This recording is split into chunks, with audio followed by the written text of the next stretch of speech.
Petrol की कीमत crude oil यानी कि कच्चे तेल की कीमत के ऊपर निर्भर करती है। यानी कि कच्चे तेल की जब कीमत बढ़ती है तो फिर ऑटोमेटिकली पेट्रोल की कीमतें भी ऊपर चली जाती है, और जब कच्चा तेल सस्ता होता है तो फिर पेट्रोल भी सस्ता हो जाता है। लेकिन हमारे देश के अंदर प्रॉब्लम यह है कि इंटरनेशनल लेवल पर जब क्रूड ऑयल की कीमत घटती है तब भी ज्यादातर समय भारत में पेट्रोल के प्राइस लगातार बढ़ते ही रहते हैं, और ये हम नहीं बल्कि आंकड़े कह रहे हैं। एग्जाम्पल के लिए अगर हम 1 जनवरी 2020 के आंकड़े को देखें तो उस समय इंटरनेशनल मार्केट में क्रूड ऑयल की कीमत $65 प्रति बैरल थी, और चूंकि तब $1 की वैल्यू भारतीय 71 रुपए की थी तो फिर इस हिसाब से उस समय 1 बैरल तेल हमें 4615 रुपए का पड़ रहा था। वैसे आपकी जानकारी के लिए हम बता दें कि एक बैरल में 159 लीटर होते हैं, यानी कि अगर इसका हिसाब लगाया जाए तो 1 जनवरी 2020 में हमें 1 लीटर कच्चा तेल 29 रुपए के आसपास मिल रहा था, और उस टाइम हमारे देश में 1 लीटर तेल की कीमत 72 से 73 रुपए के बीच में हुआ करती थी। हालांकि अब अगर आज की बात करें तो इस समय इंटरनेशनल मार्केट में क्रूड ऑयल की कीमत करीब $58 प्रति बैरल के आसपास है, और आज हमें 1 लीटर कच्चा तेल 26 रुपए प्रति लीटर के आसपास मिल रहा है। यानी कि 1 जनवरी 2020 को जो कच्चा तेल हमें 29 रुपए का मिल रहा था वो इस समय 3 रुपए सस्ता होकर 26 रुपए प्रति लीटर मिल रहा है। लेकिन इसके बावजूद पेट्रोल की कीमत उस समय के मुकाबले आज 20 से 27 रुपए ज्यादा है। हालांकि चलिए अब हम जानते हैं कि आखिर कच्चे तेल के सस्ते होने के बावजूद पेट्रोल की कीमतें बढ़ी कैसे। लेकिन दोस्तों, इस सवाल का जवाब देने से पहले हमें यह जानना होगा कि रिफाइंड पेट्रोल को हम तक पहुंचने में क्या क्या प्रोसेस से गुजरना पड़ता है और इसमें कौन कौन से टैक्सेस और खर्चे जुड़ते हैं। Number 1, refinery processing. दोस्तों, जो कच्चा तेल हम इंटरनेशनल मार्केट में खरीदते हैं वह सीधा यूज करने के लायक नहीं होता है। सबसे पहले तो उसे रिफाइनरी प्रोसेस से गुजरना पड़ता है, और इस प्रोसेसिंग का खर्चा 3 रुपए 84 पैसे प्रति लीटर के आसपास है, जो कि कच्चे तेल की कीमत में सीधा सीधा जुड़ जाता है। Number 2, excise duty.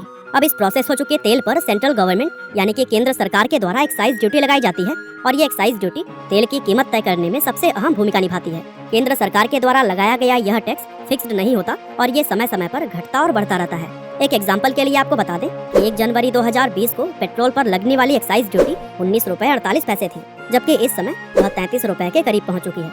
और इस प्राइस डिफरेंस से आपको अंदाजा लग ही गया होगा कि आखिर पेट्रोल की कीमत आज के समय में आसमान क्यों छू रही है। Number 3, dealers commission. Excise duty लगने के बाद भी पेट्रोल पर लगने वाले ये टैक्स यहीं पर खत्म नहीं होते, क्योंकि जो तेल पेट्रोल पंप डीलर्स के पास जाता है उनका अपना भी एक कमीशन होता है, और इस समय डीलर्स का यह कमीशन 3 रुपए 68 पैसे प्रति लीटर है, और यह कमीशन भी पेट्रोल की कीमत को बढ़ावा देता है। Number 4, value added tax. Dealers के कमीशन के बाद आता है स्टेट गवर्नमेंट यानी कि राज्य सरकार के द्वारा लगाया जाने वाला टैक्स। इस टैक्स को वैट यानी कि वैल्यू एडेड टैक्स कहा जाता है, और अलग अलग राज्य की सरकारें अपने हिसाब से पेट्रोल पर अलग अलग वैट लगाती हैं। वैसे आमतौर पर वैट 27 से 30% के आसपास देखने को मिलता है, लेकिन यह टैक्स इससे कम या फिर ज्यादा हो सकता है। तो दोस्तों, refinery processing, excise duty, dealers commission और वैट लगाने के बाद से जो भी कीमत तय होता है उस पर हमें पेट्रोल मिलता है।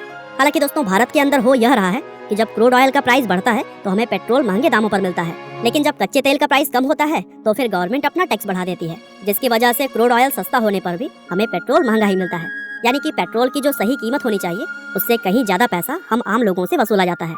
और दोस्तों, आप लोगों को यह बात जानकर काफी हैरानी होगी कि हमारे पड़ोसी देशों में पेट्रोल की कीमत हमारे देश से कहीं ज्यादा कम है। उदाहरण के तौर पर पाकिस्तान में पेट्रोल की कीमत 51 रुपए, श्रीलंका में 60 रुपए, और यहाँ तक कि नेपाल में भी 70 रुपए प्रति लीटर के आसपास है।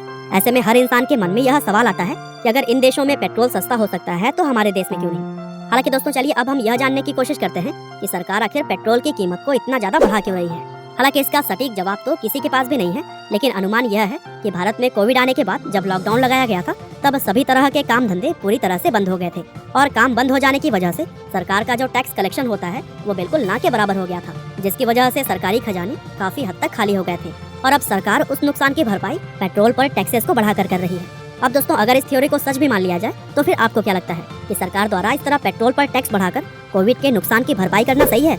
अपनी राय हमें कमेंट के माध्यम से जरूर बताइएगा।